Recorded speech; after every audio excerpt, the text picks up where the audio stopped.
welcome to my channel. Aku Sabrina, jadi aku seorang dokter.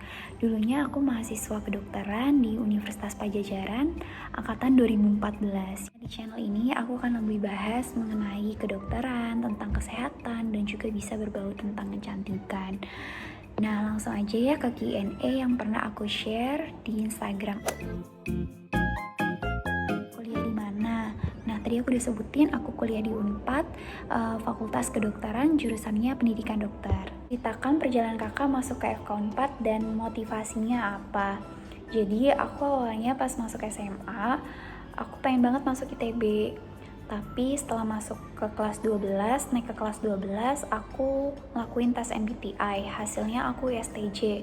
Dan melihat dari hasil rapor dan prestasi-prestasi aku selama aku di sekolah, guru-guru aku lebih menyarankan aku untuk masuk FK. Orang tua aku juga lebih setuju kalau misalnya aku jadi dokter.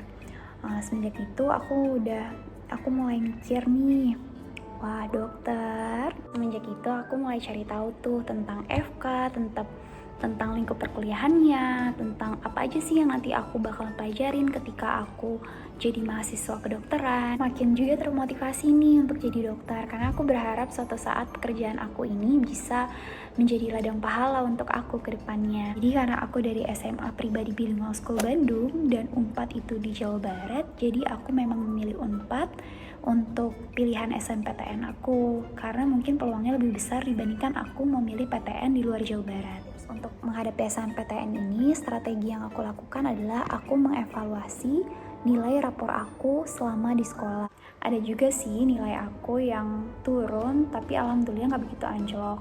Terus aku juga tambahin nih sertifikat-sertifikat selama di sekolah ataupun di luar sekolah, kayak ikut lomba-lomba ataupun kegiatan apapun juga bisa jadi nilai plus. Alhamdulillahnya aku masuk 5 besar peringkat paralel di sekolah aku. Jadi dari 5 itu di atas aku nggak ada yang mau ngambil FK Unpad. Jadi aku merasa aman aja ketika aku ngambil FK Unpad. Nah, intinya jangan pernah ngambil univ ataupun fakultas yang sama dengan teman kamu yang dia peringkatnya lebih di atas kamu, karena itu benar-benar beresiko. Nah, perhatikan juga nih, ada nggak alumni yang masuk ke univ yang kita mau. Nah, kalau aku sebelumnya di SMA aku, alumninya ada juga yang masuk ke FK Unpad, jadi memungkinkan aku ataupun adik-adik SMA di bawahnya itu bisa masuk ke FK Unpad juga. Gimana nih kak kalau misalnya dari luar daerah? Nah, kalau kayak gitu sih, kalau menurut aku kita tanyakan aja ke guru BK, gimana sih indeks sekolah kita terhadap PTN tersebut. Aku melihat indeks sekolah itu sebagai peluang. Misal indeks sekolah aku terhadap PTN yang aku tuju 50%, berarti 50% dari pendaftar dari sekolah aku itu keterima. Beda lagi kalau misalnya kamu dari luar daerah, tapi kamu masuk ke PTN itu melalui SBMPTN. Jadi karena SBMPTN itu penilaiannya lebih objektif ataupun menurut aku sih lebih fair ya. Jadi nggak akan melihat kamu dari daerah mana, tapi kalau misalnya sudah sesuai kriteria lulusnya, kamu ya lulus. Aku juga mempersiapkan SBMPTN aku sebelum pengumuman SNMPTN. Jadi aku ikut les privat sama bimbel. Nah, les privat ini juga aku biasanya tanya-tanya ke kakak-kakak yang ngajar. Itu misalnya ada tugas-tugas yang aku nggak ngerti. Sama kalau untuk bimbel itu membantu aku banget untuk mengevaluasi, untuk belajar bareng teman-teman, mengevaluasi nilai TO dan sebagainya. Ikut TO itu penting banget loh, soalnya dengan TO itu aku bisa ngelihat nih nilai aku dibandingkan teman-teman aku yang lain. Terus aku juga bisa evaluasi kalau misalnya aku ada kekurangan. Terus jangan lupa buat nyicil terus kerjain soal SBMPTN tiap hari. Aku juga bikin jadwal untuk nge-review materi-materi. Nah, misalnya minggu ini aku nge-review biologi. Nah, sambil nge-review biologi, aku langsung juga praktekin ngerjain soal-soal biologi. Minggu depan misalnya matematika, berarti aku langsung praktekin lagi ngerjain soal matematikanya. Jadi aku udah cerita ya, yang memotivasi aku masuk FK itu yaitu karena guru-guru aku sama orang tua aku. Nah, di sekolah aku ada beberapa orang juga yang pengen jadi dokter juga. Terus aku melihat semangat belajar mereka tinggi, memotivasi aku juga. Nah, yang jelas yang memotivasi aku juga yaitu orang tua aku, karena orang tua aku bener-bener mensupport aku sampai bener-bener aku bisa sekolah di FK. Salah nggak sih ambis? Menurut aku sih nggak salah juga ambis, tapi mungkin yang kalau berlebihan nggak baik ya. Yang penting kita udah berusaha, sisanya sih tinggal berdoa dan berikhtiar. FK harus pintar dan beruang.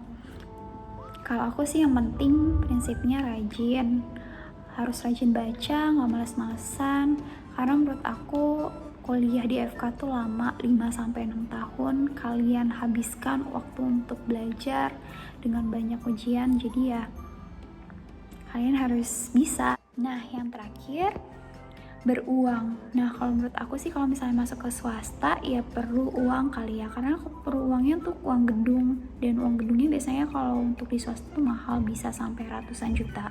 Nah, makanya itu benefitnya kali ya kalau masuk ke PTN, karena biayanya mungkin lebih ringan juga. Kalau misalnya di Unpad sendiri, biayanya itu kalau aku tahun 2014 itu ada bidik misi sama ada yang biasa, yang reguler. Dulu sebelum FK 4 digratiskan tuh ada dua, ada yang reguler sama ada yang bidik misi. Untuk yang bidik misi ini untuk yang kurang mampu. Jadi selama di FK, selama kuliah kedokteran 5-6 tahun ini dibebaskan biaya sama sekali, bahkan tiap bulannya itu dapat uang dari pemerintah. Jadi untuk yang reguler biayanya itu tergantung dari slip gaji orang tua.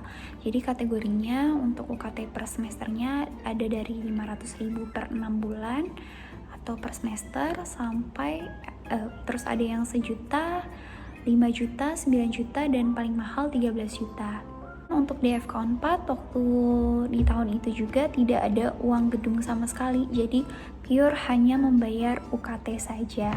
Bahan untuk uangnya yaitu untuk beli buku-buku, untuk beli perlengkapan misalnya kayak jas lab atau jas koas, terus pikmo, stetoskop. Nah, mungkin itu aja info yang bisa aku bagikan di video kali ini. Kalau misalnya kalian ada pertanyaan atau masih bingung, atau misalnya ada saran untuk selanjutnya aku bahas apa, kalian bisa komen. Jangan lupa ya untuk like, subscribe, dan bagikan videonya. Terima kasih, bye!